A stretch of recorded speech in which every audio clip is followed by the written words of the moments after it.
siang, salam sejahtera bagi kita semua. Saya dengan nama Efrin Erickson Ababan dengan NIM 1909113816.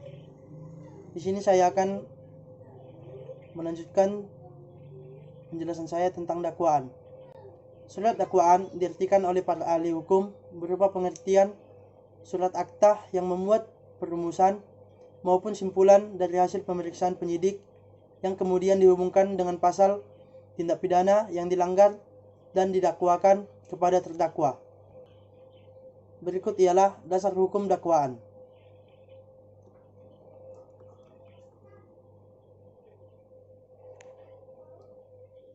Yang selanjutnya ialah ciri dan isi surat dakwaan.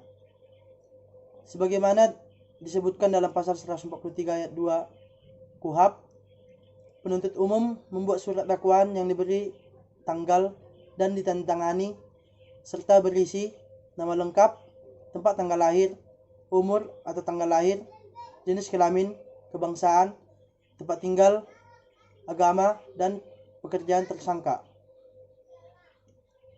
Kemudian, uraian secara cermat, jelas, dan lengkap mengenai tindak pidana yang didakwakan dengan menyebutkan waktu dan tempat tindak pidana itu dilakukan.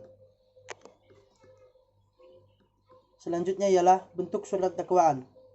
Bentuk surat dakwaan terdapat 5 bentuk. Yang pertama, tunggal.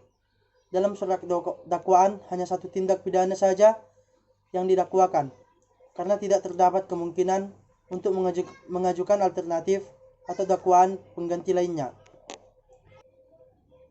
Yang kedua, alternatif.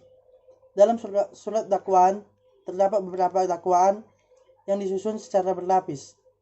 Lapisan yang satu merupakan alternatif dan bersifat mengecualikan dakwaan pada lapisan lainnya.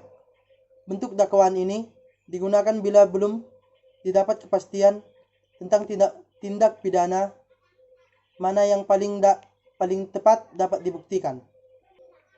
Bentuk yang ketiga ialah dakwaan subsidiar.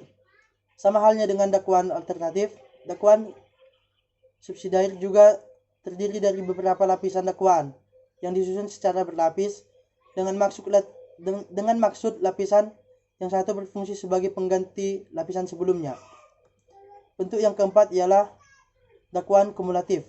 Dalam surat dakwaan kumulatif didakwakan beberapa tindak pidana sekaligus. Kesemua dakwaan harus dibuktikan satu demi satu. Bentuk yang kelima ialah dakwaan kombinasi.